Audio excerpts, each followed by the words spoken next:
Lo primero que quiero consultarte tiene que ver justamente con esto que se conoció el pasado martes, la inflación del mes de febrero. El INDEC dio a conocer el número que dio 4,7, más alta que la inflación de Venezuela. Y justamente el presidente el pasado viernes declaró la guerra contra la inflación. ¿Tiene herramientas el gobierno nacional para afrontar la inflación de la Argentina? Bueno, en primer lugar, lo que hay que tener en cuenta es la naturaleza del problema que tenemos, ¿no? O sea, porque si no podemos hacer un buen diagnóstico, difícilmente podamos aplicar la receta correcta, por decirlo de alguna manera. Y si me permiten, yo, como decía Friedman, primero los datos. A ver, la tasa de inflación que se reflejó en el mes de febrero significa que en los últimos 12 meses los precios subieron un 53%.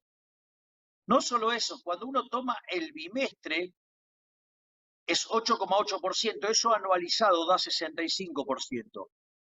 Y si ustedes toman el último dato punta, es decir, este 4,7 y lo anualizan, les da que la inflación está en torno al 75%. Lo que entonces uno va viendo es que hay una paulatina aceleración de la tasa de inflación. Primer punto. Segundo punto, cuando ustedes toman el indicador de alimentos, que es muy importante porque frente a situaciones de exceso de oferta de dinero generados desde una caída en la demanda de dinero, es uno de los precios líderes, es uno de los precios que adelanta la inflación futura, fue del 7,5%. 7,5% anualizado de cerca del 140%. Y si ustedes contemplan que los alimentos están profundamente relacionados con los precios internacionales y por ende el dólar, esto quiere decir que al haber una brecha de 100%, la inflación en Argentina verdadera estaría viajando a niveles arriba del 300% y que el gobierno la está reprimiendo con fuerza. Es decir, lo único en lo cual está pensando el gobierno es más controles, más apriete a las empresas. Por ejemplo, los controles de precios nunca funcionaron en la historia de la humanidad. Hay un libro que se llama 4.000 años de controles de precios y salarios, el subtítulo es Cómo no combatir la inflación. Y si ustedes se fijan, desde los 1800 antes de Cristo, en la quinta dinastía de los sumerios, ya no funcionaba, no funcionó nunca.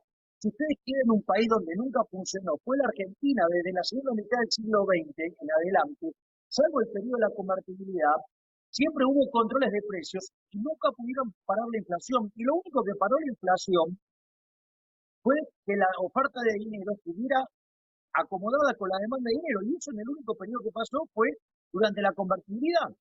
De hecho, habiendo pasado dos hiperinflaciones, y una vez que se restabilizaron los precios relativos en Argentina en 1993, o sea, el plan de convertibilidad arranca en abril de 1991, y pasado aproximadamente los rezagos de la política monetaria, que son 18 meses, no por nada, a partir de 1993 Argentina pasa a tener la inflación más baja del mundo. Entonces, ¿esto qué quiere decir?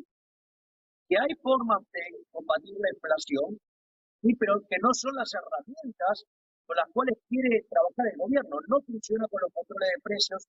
Hablar del tema de las retenciones es verdaderamente una burrada, porque en el mejor de los casos es un día sobre el nivel de precios, no sobre la tasa de variación de precios.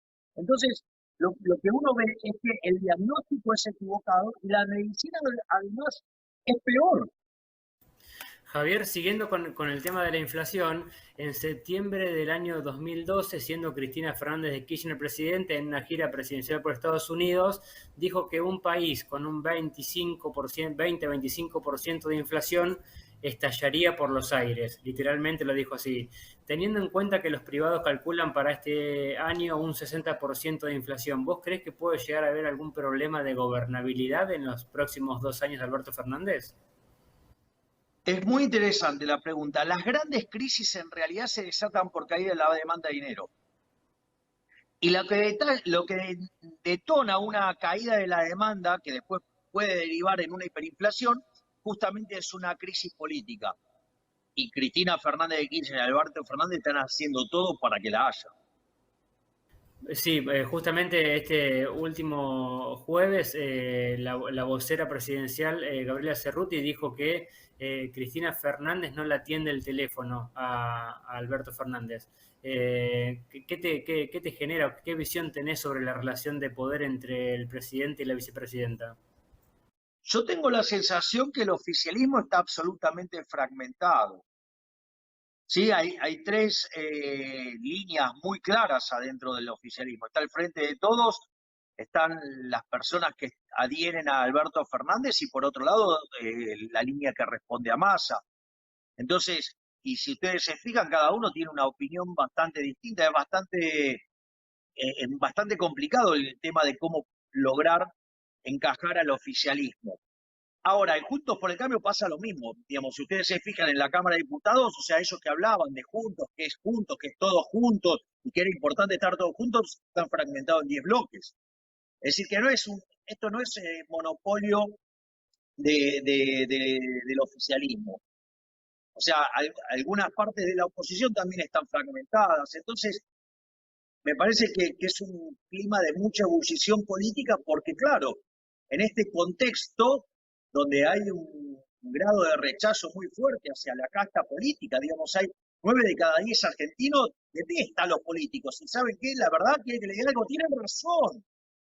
Javier, en base a eso que decías recién del rechazo de la sociedad hacia los políticos, viéndolo en países a nivel mundial, hubo gente como Jair Bolsonaro, sin ir más lejos, como Zelensky en Ucrania, gente que viniendo desde afuera logró convertirse en presidente de la nación. Vos sos una persona que cada vez tiene más adeptos, que vino de afuera de la política. ¿Estás para ser candidato en el 2023 y para, en todo caso, para colgarte la banda presidencial? ¿Te ves capacitado?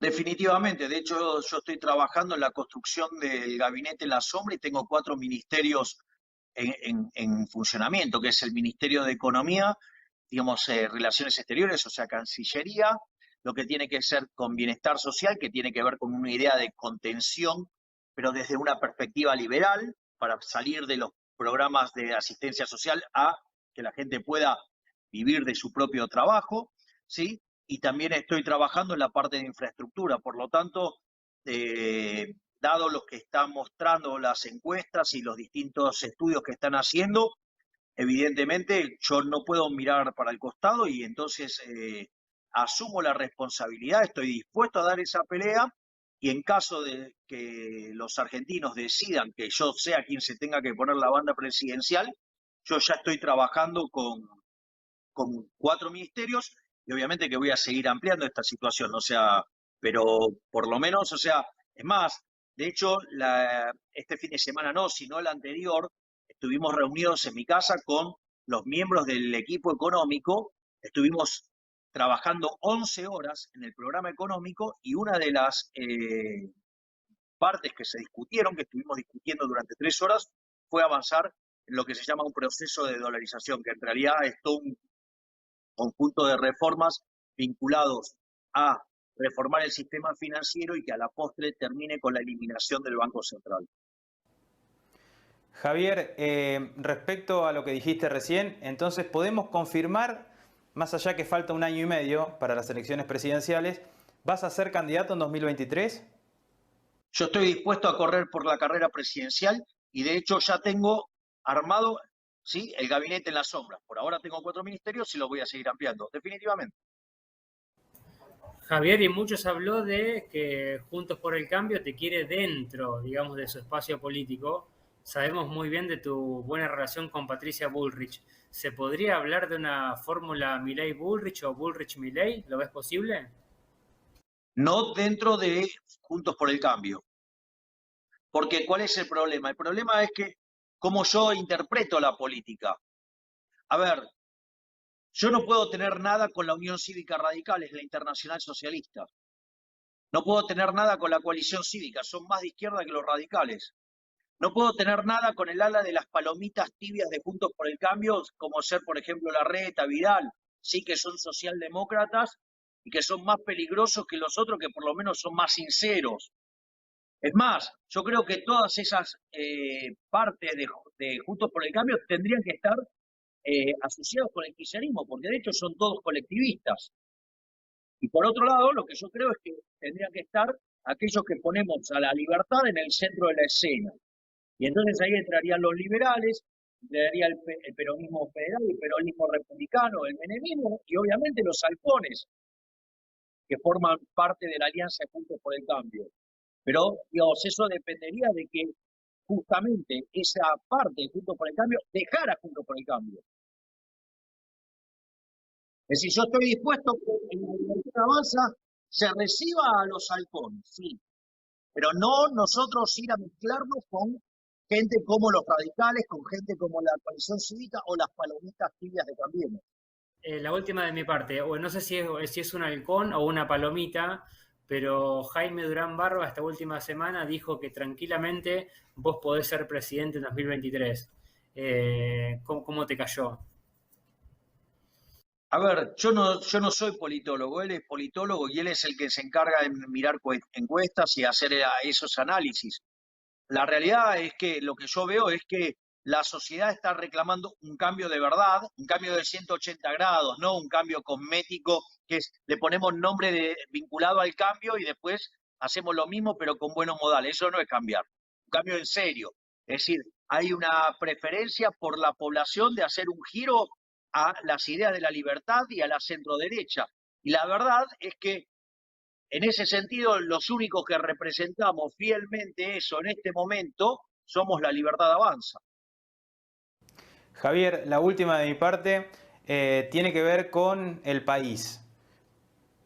¿Crees que el país estaba mejor con Macri o está mejor ahora con Alberto Fernández? La realidad es que el país está en una decadencia permanente. A ver, Argentina tiene un PBI per cápita que está 14% debajo del que teníamos en el 2011. Sí, tenemos un PBI per cápita que está en línea con los niveles del 73, una productividad en línea con la del año 50. Argentina inició el siglo XX siendo el país más rico del mundo, digamos, está 70 en el ranking hoy al tipo de cambio oficial, y al paralelo 130. Argentina tiene un problema de decadencia que lleva más de 100 años. Es decir, si yo tomo como base 100 el año 1900, hoy perdimos al tipo de cambio oficial, por ejemplo, contra Australia el 75% del PBI y al paralelo el 90%. Es decir, Argentina tiene un problema de decadencia secular iniciada ya con el primer gobierno radical cuando se empiezan a abrazar las ideas socialistas de la mano de Hipólito Yrigoyen. Es decir, proceso que intentó ser revertido parcialmente por Alvear y después volvió Irigoyen, después vino el golpe del 30 que abrazó ideas del fascismo y así Argentina entró en un loop decadente. Es decir, la verdad que el gobierno de Alberto Fernández fue pésimo y el gobierno de Macri también fue muy malo. O sea, y el kirchnerismo fue lo peor que le pasó a la Argentina en toda la historia, porque no solo destruyó la economía, sino que hizo un daño cultural pocas veces visto. Entonces, la realidad es que tenemos una concatenación de pésimos gobiernos, pero hasta que la gente no se dé cuenta que el problema es el socialismo y las ideas colectivistas, y que eso está tanto del lado del Frente de Todos como de Juntos por el Cambio, entonces mientras que la gente no tome conciencia que el problema es abrazar socialismo, ya sea de malos modales o de buenos modales, nos vamos a seguir hundiendo. La única solución es la solución liberal. A ver, ¿se puede hacer? Claro que se puede hacer. Porque imagínense que en 1860, cuando se puso en marcha, todo el mundo podía decir que no se podía, que es la constitución de Alberti y Gorostiaga y que pertenece, digamos, a los pensadores del 37. Y Argentina, de ser un país de bárbaros, en 25 años se convirtió en la primera potencia mundial. Cuando lo hacen otros países funciona, los más recientes, el caso de Irlanda. O si ustedes quieren, el caso de India, en los últimos 30 años, cuando decidió abrazar la ciudad de la libertad, multiplicó su PIB per cápita por 11. Es decir, que crece a ritmos del 8,5% anual, una cosa espectacular. Es decir, entonces la pregunta es, ¿por qué entonces no abrazamos la ciudad de la libertad? Bueno, porque en realidad el problema, ¿sí?, está o sea, es que la solución está en manos del problema. Es decir, lo que tienen que hacer, ¿qué pasa? Que si usted aplica las reformas pro mercado, los perjudiciales quiénes serían los políticos, que no podrían vivir como están haciendo ahora y tendrían que dejar de robar. Como no quieren hacer eso, nos siguen hundiendo en esta basura socialista que lo único que hace es que cada vez seamos más pobres. Javier, te agradecemos muchísimo estos minutos. Seguramente nos vamos a volver a reencontrar en este 2022. Y bueno, todo el éxito en esta nueva gestión en la Cámara de Diputados. Un abrazo. Muchísimas gracias, un placer haber hablado con ustedes. Gracias, un abrazo grande. Gracias.